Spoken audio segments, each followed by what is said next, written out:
Be me, 32F, senior DEI strategist for a mid-tier tech company.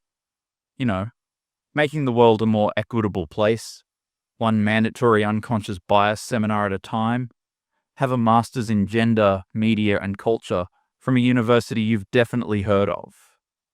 Basically, I'm kind of a big deal. And I get it. I've done the reading, that feeling when you're the main character and everyone else is just an NPC in your story of empowerment.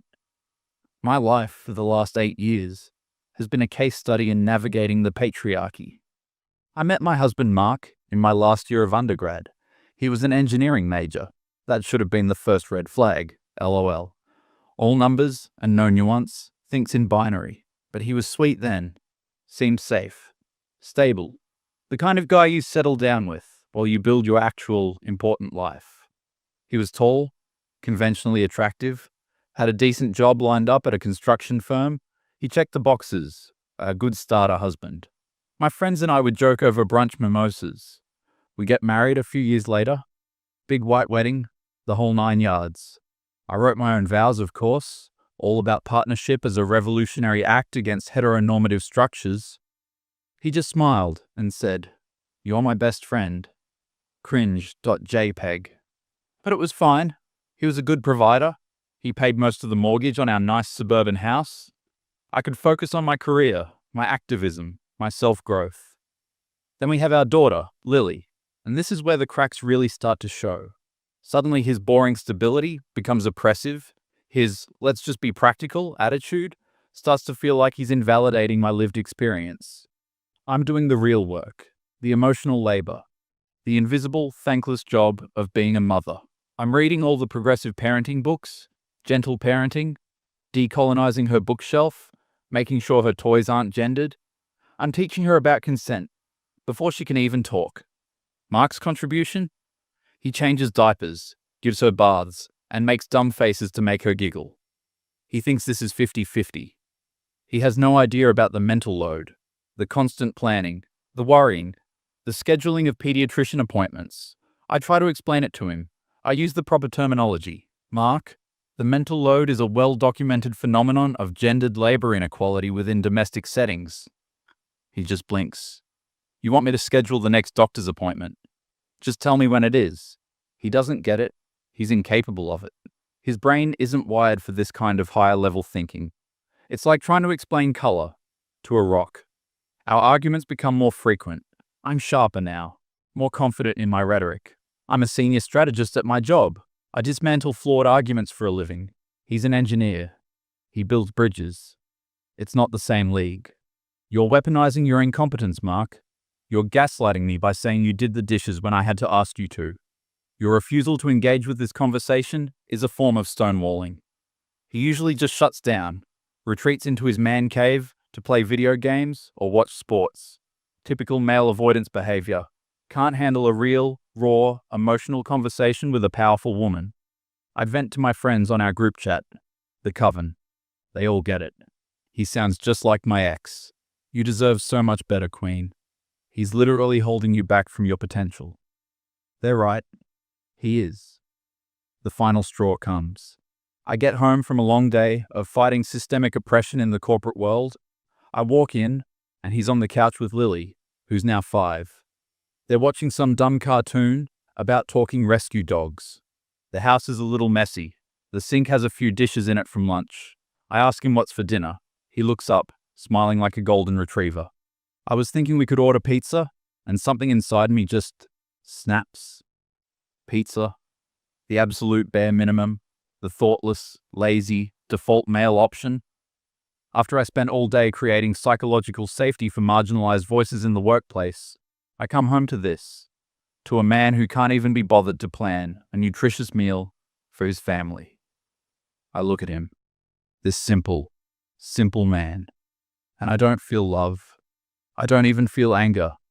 I just feel pity and a little bit of disgust. I've outgrown him. We're on 2 different evolutionary paths. That night, I tell him I want a divorce. I've already practiced the speech in my car. Mark, I've been on a journey of self-discovery, and I've realized that my path is diverging from the one we've been on together. To be the most authentic version of myself, and to be the best possible role model for Lily, I need to do this alone. He just sat there, on the edge of the bed we shared. He looked pale. He actually started to cry a little bit. "What did I do wrong?" he asks. It's so pathetic. He still thinks in terms of right and wrong, black and white. It's not about what you did wrong, Mark. It's about what I'm doing right. For myself. His sadness quickly turns into a quiet anger. Good. Show some spine for once in your life. He gets up and goes to sleep in the guest room. That's fine. The bed's more comfortable with just me anyway. The next day, I start making plans. The glorious aftermath, my new life. I'm already storyboarding the Instagram post, announcing my conscious uncoupling. I'm gonna thrive. First things first, lawyer up. I find the top-rated female divorce attorney in the city. Her website is all pink and girl power fonts. Her name is Brenda. She has fierce-looking glasses. I sit in her chic office, sipping artisanal water with a slice of cucumber in it. I tell her everything. His emotional neglect, his weaponized incompetence, his refusal to do the work. Brenda is nodding, her face a mask of righteous fury, on my behalf. Classic case, she says, tapping a perfectly manicured finger on a legal pad. Don't you worry. We will get you everything you are entitled to. Music to my ears. We draw up the initial demands. The house. I have an emotional attachment to it. It's Lily's home. Primary custody of Lily. Obviously, I'm the mother. The default parent. He can have her every other weekend. Child support. A hefty amount. He's the primary breadwinner after all. He makes about $130K. I make $85K, which is great. But the cost of living is insane. I need to maintain Lily's lifestyle, alimony, for at least 5 years, to compensate for the career opportunities I sacrificed, by managing the household and performing an ungodly amount of emotional labor. Brenda looks at the list and smiles. Reasonable, strong, but reasonable. Let's send it over. I feel a thrill. This is power. This is taking back what's mine. I picture Mark's face when he gets this. He'll probably just fold. He's not a fighter. A week later, I get an email from Brenda. We've received a response from Mark's counsel. She attaches a document. I open it. My blood runs cold. He's not folding. He's hired a lawyer. A man, of course. Some shark from a downtown firm with a name like Lockhart, Bishop and Thorne. Sounds like a Bond villain's front company. They reject everything, all of it. And they have counter demands. They're not asking for 50-50 custody. They're demanding primary custody. I actually laugh out loud. A bitter, shocked laugh. The audacity. The absolute patriarchal nerve. He wants primary custody? Him? The man who thinks pizza is a food group? He can't be serious. This is just a negotiation tactic, a scare tactic. I call Brenda, fuming. Can you believe this? This is textbook masculine aggression. Brenda is calm. It's a bold opening move. I'll give them that. But they have no grounds. The courts overwhelmingly favor the mother. Don't worry. But the document is detailed. It lists his proposed parenting plan. It includes a request for me to pay him child support. It mentions something about a forensic analysis of household contributions. What the hell is that? The next few weeks are a blur of legal paperwork, discovery. His lawyer requests a mountain of documents, my bank statements, my credit card bills, my work emails, my text messages. And then, the big one, a full dump of all my social media history, my Twitter, my Instagram, my private Facebook posts, even my TikTok. I tell Brenda this is an invasion of my privacy. It's targeted harassment. They're framing it as relevant to your parenting and character, she says, sounding a little less confident. The judge will probably grant it. Just be careful what you post from now on. Be careful? My entire online brand is built on radical, unfiltered honesty about the female experience. This is an attempt to silence me. Mark moves out. He gets an apartment a few towns over. The house is quiet. Too quiet. The first weekend he has Lily under our temporary agreement. I feel a weird mix of relief and panic. I have the whole weekend to myself, for the first time in years. I tell myself I should be celebrating. I go to brunch with the coven. I'm finally free, I announce, raising my mimosa. They all cheer, but the conversation quickly moves on to their own trivial problems. A bad date, a passive-aggressive boss. I feel a pang of annoyance. Don't they realize the gravity of the spiritual war I'm waging? I go home to an empty house. I scroll through Instagram. I see a picture my sister-in-law posted. It's Mark and Lily at a park. He's pushing her on a swing. They both look happy. It feels like a betrayal. The legal battle gets uglier. They depose me. I sit in a sterile conference room for 6 hours. His lawyer, this smug asshole in a $3,000 suit, questions me about everything. He brings up a tweet I made last year. Can we all just admit that the nuclear family is a prison and most men are dead weight? I believe what the tweet says, counselor, is the concept of the nuclear family can be restrictive and the division of domestic labor is often inequitable. Do you find that statement controversial? The lawyer just smirks and looks at the stenographer. He brings up vacation photos, a girl's trip to Miami I took. Who watched your daughter for these 4 days, ma'am? Her father did. So Mark is a capable caregiver when it's convenient for you? Objection.irrelevant.mp3. Brenda objects, but the vibe in the room is off. I feel like I'm losing. Then they reveal their big gun. Mark has been keeping a log for the past 2 years, a spreadsheet. It details every single thing he's done for the household and for Lily. Every diaper change, every meal cooked with recipes attached, every bedtime story read with titles of the books, every time he took off work because Lily was sick, every time he did laundry, vacuumed, cleaned the bathrooms. It's color-coded. There are graphs. There's a pivot table showing his contributions versus mine. He logged the hours I spent on my phone. He logged the weekends I was too tired to play with Lily, and he took her to the park alone. He logged every time I said, I can't deal with this right now, you handle it. I stare at the printout. It's hundreds of pages long. This is insane, I whisper to Brenda. This is obsessive. It's stalker behavior. It's evidence, is what it is, she says, her voice grim. His lawyer isn't done. He presents another file. Testimonials from Lily's preschool teacher saying Mr. Miller was the one who always attended parent-teacher conferences and volunteered for class events. From our neighbors, stating Mark was the one always outside playing with Lily, teaching her to ride her bike. From his boss, stating he had a flexible work-from-home arrangement specifically to accommodate his childcare duties. They are systematically dismantling my narrative, my entire identity as the long-suffering supermom. They are painting me as an absentee parent. My entire world is tilting on its axis. We go to mediation. It's our last chance to settle before court. I walk in ready for war. I've reread my talking points. I am centered. I am powerful. Mark is already there, sitting next to his lawyer. He looks tired but resolute. He doesn't look at me. The mediator is a woman in her 60s. She gives off a stern, no-nonsense vibe, not the warm sisterly type I was hoping for. I launch into my speech. I talk about the emotional labor, the mental load, the systemic disadvantages women face in divorce proceedings. The mediator listens patiently, then she turns to Mark. And your position? Mark's lawyer slides the spreadsheet across the table. My client's position, ma'am, is that he has been the de facto primary caregiver for the last 2 years, while my client's wife was, and I quote from her own social media, dismantling the patriarchy. My client was making lunches, attending school functions, and nursing his daughter through the flu. He is not asking for the court to take the mother out of her child's life.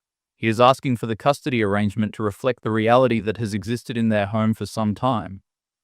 The mediator spends an hour looking through the logbook. She reads my tweets, printed out and placed in a binder labeled Exhibit A. She looks up at me, and there is zero sympathy in her eyes. Ma'am, she says, her voice flat, emotional labor is not a legal concept. This spreadsheet, however, is evidence. Your social media posts are evidence. Right now, your ex-husband has a much stronger case for primary custody than you do. I suggest you take the 50-50 offer they've proposed, because if you go before a judge, you might walk out of there with a lot less. 50-50, no primary custody, no huge child support check, no alimony, since our incomes are considered comparable when you factor in shared custody expenses. They will sell the house and split the equity. This isn't a victory, this is a armistice, a draw. I refuse. I will see you in court. I spit at Mark. For the first time, he looks me directly in the eye. There's no anger, just a deep, profound sadness. I'm sorry it came to this, Sarah, he says. He used my name. He hasn't done that in years. It feels alien. It makes me even more furious. The day of the hearing arrives. I wear my best power blazer. I look formidable. I feel hollow. The coven sends me "You got this, Queen" texts. They feel empty, fake. I sit next to Brenda, who is shuffling papers and won't make eye contact. The judge is a woman, Judge Franklin, mid-50s. A little spark of hope ignites in me, a woman of color. She'll understand systemic power dynamics. She will see me. She does not see me. She sees the evidence.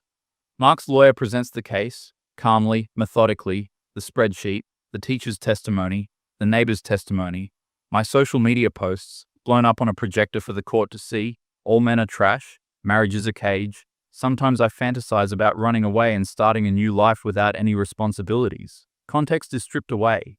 They're just ugly words from an angry person. Brenda does her best. She talks about my career, my master's degree, my role as a mother.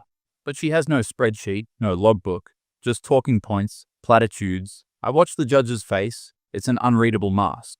Finally, the judge looks at me. "Ma'am, do you have anything you wish to say?" This is my moment.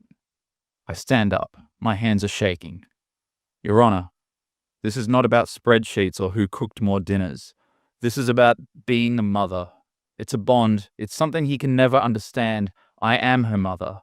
Biology, society, common decency, it all dictates that she should be with me." The courtroom is silent. Judge Franklin takes off her glasses. She rubs the bridge of her nose. "Ms. Miller," she begins, her voice dangerously soft.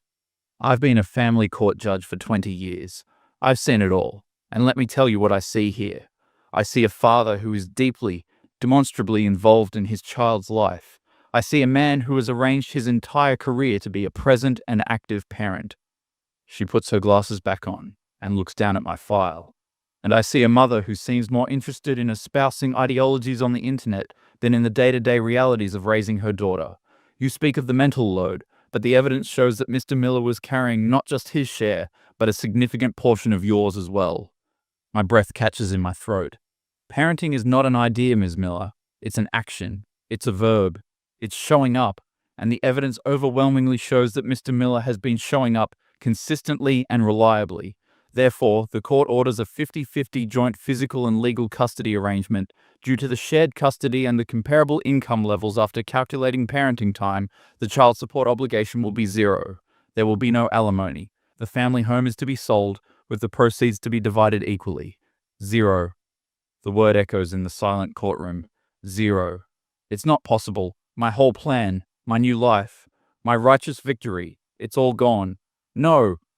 The shriek is torn from my lungs. It doesn't even sound like my voice. "You can't do this. This is a miscarriage of justice. It's the patriarchy. You're upholding the patriarchy."